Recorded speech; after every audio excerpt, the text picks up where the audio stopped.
Jadi orang Minang ini sudah punya tradisi bersekolah jauh sebelum kemerdekaan. Mereka sudah ke Belanda kemana-mana. Nah, itulah yang membuat orang Minang itu unggul. Nah, kita kalau ingin mempertahankan ini, maka sekolah adalah kata kuncinya.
salam naga sambang lalu salam kembali urung sinora turun sini manari-nari pelatang sidia kala pinang menari kali rombongan dan Allah datang ada makasih kali sampaikan anta sidia cara sidia secabiak minta ikunya pinang sagato minta kemangkan sana malah hati si pangkalan.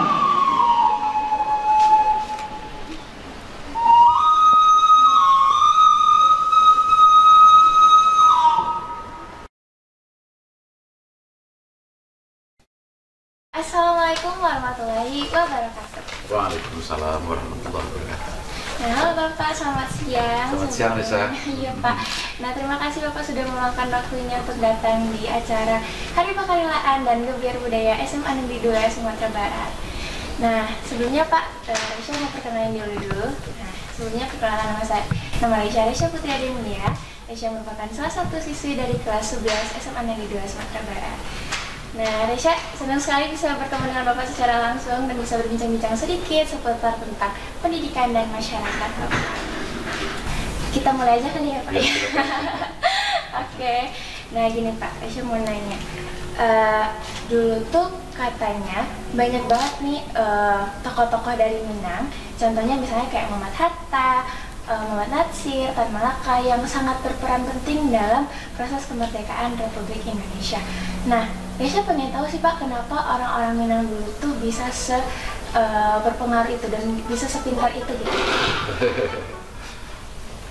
Ya, yang pertama saya membenarkan apa yang disampaikan Risha tadi, bahwa sejak dulu ya, orang Minang mencatatkan sejumlah tokohnya, baik di tingkat nasional maupun internasional. Bahkan menurut cerita, dan memang ada catatan sejarahnya, yang mendirikan kota Manila itu juga orang Minang, namanya Raja Sulaiman. Kalau Manila itu kan disebutkan dengan Ma'anila, selamat jalan bahasa Arab. Kemudian Malaysia, yang menjadi raja Malaysia itu asal Minang. Negeri Sembilan, bahkan 3 orang berturut-turut raja Malaysia, Negeri Sembilan itu dibawa dari Sumatera Barat. Itu jauh sebelum kemerdekaan. Singapura yang membuat lagu kebangsaan itu orang Minang. Dan banyak lagi contoh-contoh yang di tingkat internasional, apalagi di Timur Tengah ada Syekh Yasin Al-Padani, ahli hadis sedunia, itu orang Padang. Dan Imam Masjidil Haram, itu muridnya banyak sekali di Indonesia, Muhammad Khatib Al-Minangkabawi, itu orang Padang juga. Kalau di tingkat nasional, Reza sudah menyebut sejumlah tokoh tadi, tapi jauh lebih banyak dari banyak. Jadi yang Reza sebut itu sebagian. Ada juga yang, ya, misalnya Inyek Canduang, Inyek Parabe, tempat orang berguru, Rahmah El Yunusiah,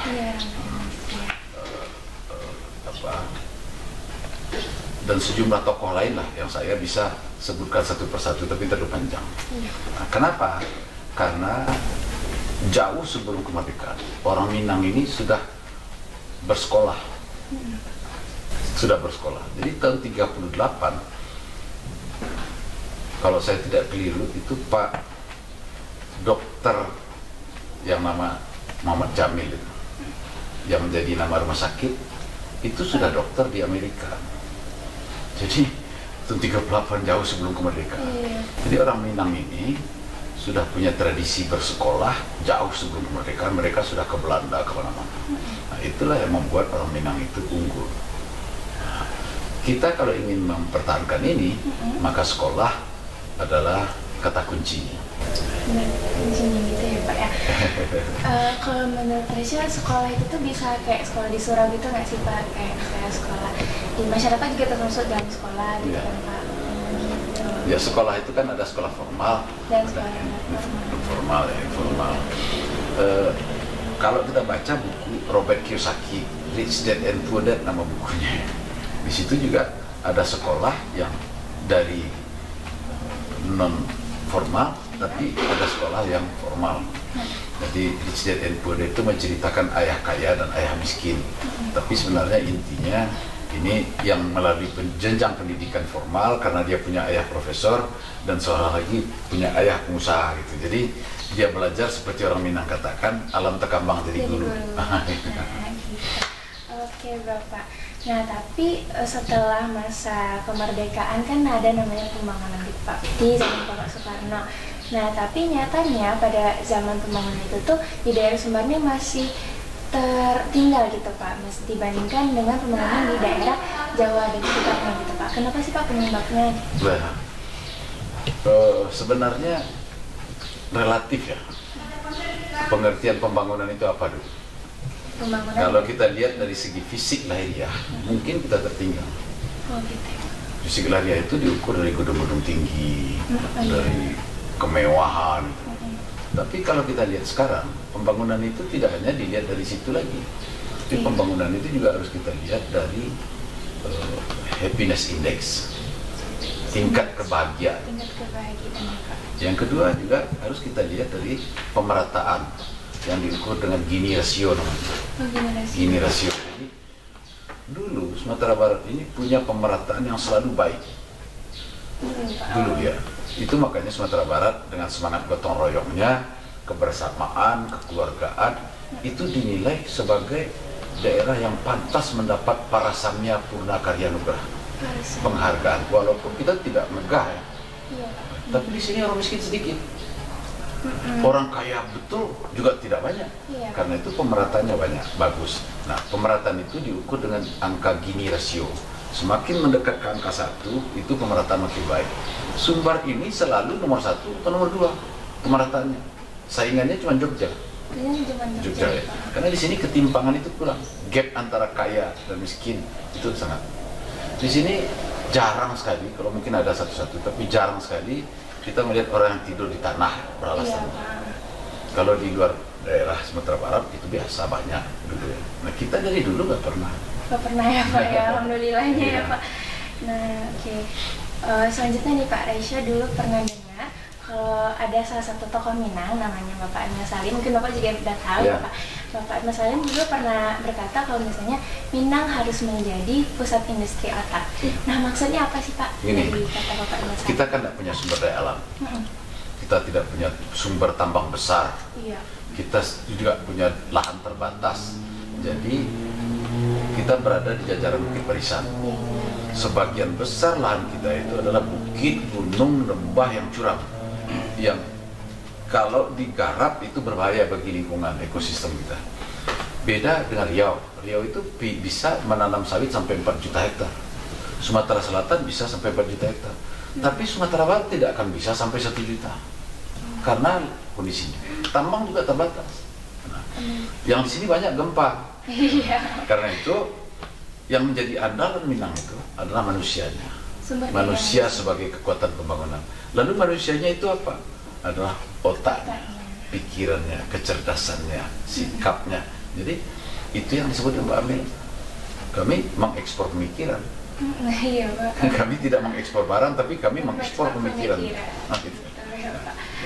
Manusia. Nah, tapi yang Raisya lihat nih di anak muda zaman sekarang, di teman-teman Raisya ini Pak, banyak tuh anak-anak muda yang udah mulai hilang nih identitas keminangannya. Kayak misalnya dalam gaya berbahasa, kayak berpakaian, dan juga wanita-wanita di Minangkabau ini sudah menghilangkan budaya yang namanya Sumbang Dua Balai gitu Pak. Gimana menurut Bapak? Iya, kita sekarang kan hidup bertarung dengan pengaruh. Iya Pak. Pengaruh itu apalagi sekarang makin dahsyat dengan teknologi. Jadi pengaruh yang kita lihat dari televisi, dari media sosial, dari internet, dari segala macam fasilitas komunikasi ini, itu kan tanpa kita sadari sebenarnya itu tantangan yang dihadapi oleh masyarakat kita. Nah, pertarungan itu tidak akan henti. Saya membaca referensi tentang Bhutan. Bhutan itu sebuah negara yang terletak antara India dengan Himalaya dan Cina ya. Iya. Mereka bagaimana hebatnya mempertahankan tradisinya, mulai dari pakaian, sikap, perilaku yang memelihara tradisi mereka sendiri.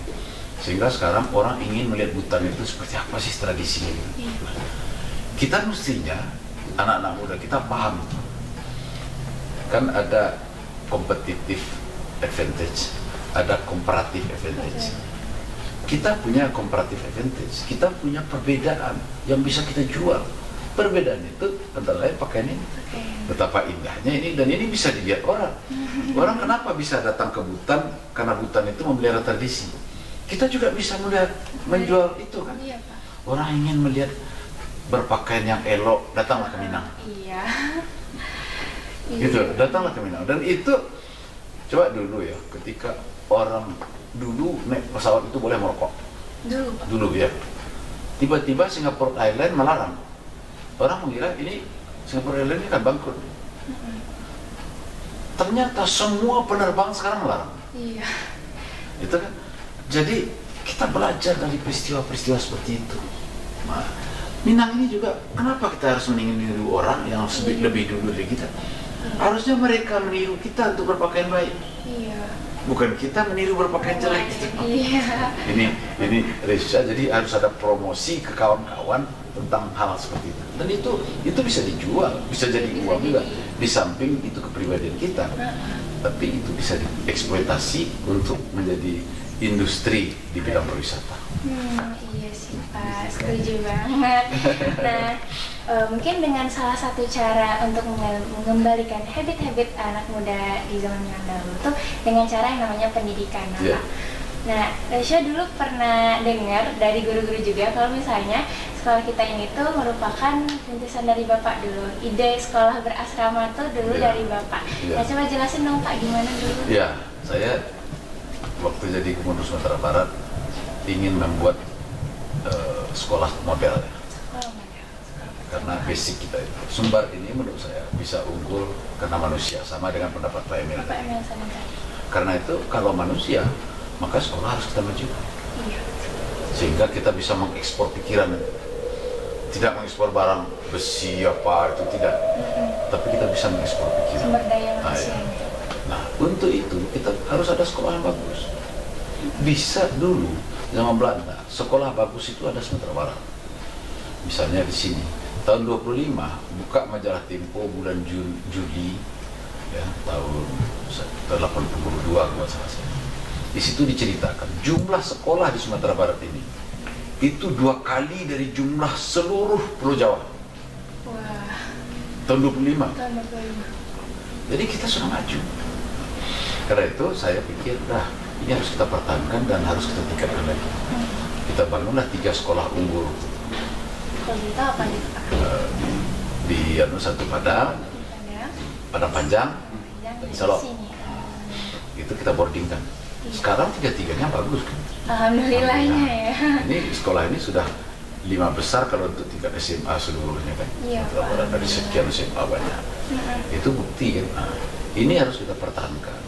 Jadi orang-orang yang punya kompetensi bagus, pendidik-pendidik yang punya kompetensi bagus, kita jadikan ini kawah candra di muka untuk mempersiapkan mereka melanjutkan pendidikan ke lebih tinggi lagi. Iya, betul sekali. Jadi makanya saya dulu terhadap pendidikan saya punya perhatian, sehingga saya programkan program 1000 doktor. 1000 dokter Pak. 1000 doktor. Oh, 1000 S3 dokter, ya. S3. Sehingga tiap tahun kita kasih uang untuk orang ngambil doktor. Wah. Yang kedua, membangkitkan tanam ceritanya. Jadi jangan kekurang ulama, jangan jadi cerita aja. Saya beli asrama waktu itu di Mesir. Wah. Hanya Sumatera Barat yang punya asrama pendidikan di Mesir, di Kairo. Tidak ada provinsi Indonesia yang punya. Kita 5 lantai. Wah. Itu saya sendiri pergi ke Kairo membeli itu. Masya Allah. Untuk apa? Untuk sehingga anak-anak Minang yang mau belajar agama, ya ke Al-Azhar. Iya, iya. Nah, sekarang buahnya itu sudah kita terima, termasuklah ketua MUI sekarang. Iya, Pak. Itu banyak yang bisa kita sekolahkan melalui itu. Nah, sekarang kita punya asrama di Jogja juga kita bangun, perbaiki asrama waktu itu, kita perbaiki dan kita tambah bangunan untuk mahasiswa-mahasiswa Minang. Jadi karena kita itu kata Pak Emil tadi industri otak. Gitu ya Pak ya. Nah, kalau misalnya dalam bidang pendidikan tuh ada unsur utamanya yang namanya guru nih Pak. Ya. Nah, unsur sosok seorang guru apa sih Pak yang cocok sebagai idealnya seorang guru di sekolah berasrama gitu Pak? Guru yang seperti Tunggu apa? dulu, saya ingin membatasi tentang guru. Guru itu sebenarnya manusia-manusia terpilih. Iya, setuju Pak. Jadi kalau Belanda dulu memilih guru ya, guru itu dari performannya itu enak dilihat. Dari lihatnya aja tuh udah Dilihatnya gitu, sudah dapat pelajaran. Adem, Gitu. ya Pak. Yang kedua enak bicaranya. Ketiga punya kepribadian. Yang keempat punya kemampuan, kecerdasan apa. Jadi guru itu adalah orang yang terpilih. Karena itulah dulu ada sekolah raja di sini. Sekolah raja. Iya. Itu yang menghasilkan para pendidik-pendidik ke seluruh Indonesia. Ada INS di Kaitanam, ada sekolah Rahmah El Yunusiah di Padang Panjang. Belakangan kita punya IKIP. Iya, IKIP. IKIP itu menjadikan Sumatera Barat menjadi pengirim guru terbesar. Sehingga ibunya, saya dengar ibunya Bapak Yusril Iza Mahendra itu merantau karena jadi guru. Ayah dari Bu Nufidah Yusuf Kala itu merantau ke Sulawesi karena guru. Nah, jadi hampir seluruh Indonesia ini dulu ada orang Padang jadi guru. Wah, iya. Jadi boleh dilihat itu. Jadi itu sejarah kita. Nah, kita ini berbakat jadi guru. Guru itu kan profesi yang terhormat. Guru itu guru saya. Artinya guru itu selalu lebih baik dari muridnya. Gitu. Iya, selalu jadi contoh gitu ya Pak ya. Iya, saya sudah pernah jadi menteri, tapi guru saya lebih hebat dari saya kan? Karena namanya guru kan. Namanya guru ya Pak ya. Nah, jadi itu yang harus kita dan perhatian kita terhadap guru harus tetap terpelihara. Jadi kita seleksi guru, orang-orang yang akan jadi guru harus menjadi yang terbaik. Kemudian kita beri fasilitas yang baik untuk guru. Karena itu orang yang mulia, profesi yang mulia dan terhormat. Jadi kalau saya berkesempatan menjadi orang yang lebih tinggi, pasti yang saya prioritaskan adalah pendidikan guru mulai dan murid. Itu orang-orang terpilih, orang-orang terhormat. Setuju sih Pak. Nah, kalau zaman sekarang tuh yang sama-sama kita ketahui udah masuk namanya zaman 4.0 atau metaverse gitu Pak. Nah, tantangan terbesar apa sih Pak bagi remaja sekarang dan hal-hal apa yang harus disiapkan bagi para remaja dalam menghadapi metaverse atau 4.0 sekarang Pak? Saya kira pertama tentu pengetahuan. Karena itu tantangan kan. Iya, tantangan. Bagaimana kita menghadapi persaingan? Harus dengan mengisi kepala kita. Iya Pak. Ilmu juga ya Pak ya. Karena ini makin lama sebenarnya. Ya, sekarang mungkin 0.4 kan. Terus nanti akan 0.5. Banyak lagi nanti ya Pak nama-namanya. Terus akan berkembang. Iya. Artinya juga persaingan akan terus makin ketat. Mungkin waktu saya dulu persaingan tidak seberat anak-anak sekarang. Iya, Pak. Nanti apalagi kalau 10 tahun lagi, 20 tahun lagi. Karena itu siapkan menjadi anak-anak yang mampu untuk bersaing di mana saja. Jadi ada dua hal. Yang pertama kemampuan berpikirnya, yang kedua kepribadiannya. Menurut Patricia Patton, manusia itu sukses 80% ditentukan oleh emotional quotient, tidak oleh intelligentsia quotient. Jadi intelijensia yang penting, tapi lebih penting lagi emotional quotient. Karena itulah yang menentukan orang bisa sukses atau tidak. Itu banyak penelitian saya, salah satu saja saya rujuk Patricia Patton ya. Bukunya saya punya soalnya tentang itu. Jadi ini bisa menggambarkan bahwa harus dilengkapi semua, pengetahuan dilengkapi, kepribadian dilengkapi, cara pandang diperbaiki. Malah sekarang berkembang lagi teori dengan spiritual question. Iya, spiritual question. Jadi orang makin menjadi kosmopolitan makin soleh, makin taat. Lengkapilah diri dengan itu. Itu menurut saya. Oke Bapak. Nah, pertanyaan yang sekarang muncul adalah apakah identitas orang Minang ini masih terjaga gitu Pak di era globalisasi dan 4.0 sekarang ini? Mestinya kita bertahan karena ini milik kita dan milik kita itu punya nilai yang bagus. Apa yang salah dengan Minangkabau? Saya kira nggak ada yang salah. Adat pesan syarat pesan di kita berubah. Syarat berlindung adik bapane, syarat mengatur adik memakai. Itu kan abadi langgeng karena ajaran agama adalah ajaran abadi. Tidak dia cocok dengan ruang waktu ya dari 14-15 abad yang lalu masih aktual sampai sekarang. Iya, masih bisa dilaksanakan, iya, dijaga gitu. Nah, kalau adat Minang adalah adat bisa disyarat, mestinya bisa dipertahankan itu. Iya. Itu logikanya kan, logika berpikirnya iya. Gitu. Jadi kita harus bangga dengan itu. Nah, bagaimana caranya? Persiapkan sejak di kecil.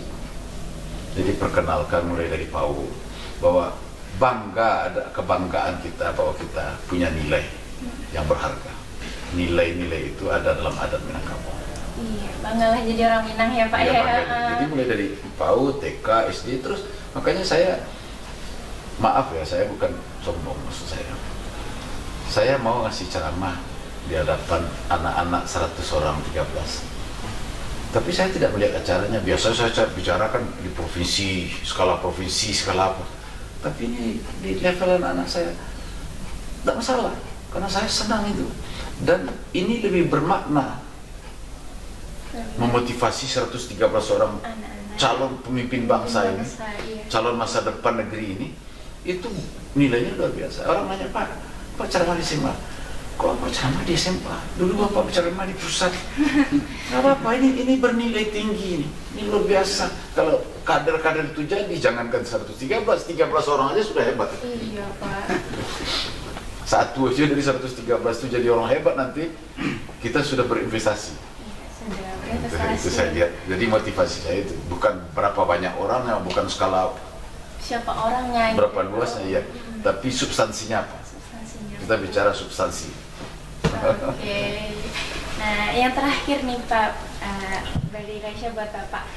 Raisya pengen tahu nih Pak, pesan dan kesan Bapak terhadap murid-murid di sini, guru dan masyarakat yang peduli akan pendidikan di daerah Saya Sumatera Barat. Jujur mengatakan bahwa saya terharu hari ini. Kenapa Pak? Kenapa tuh Pak?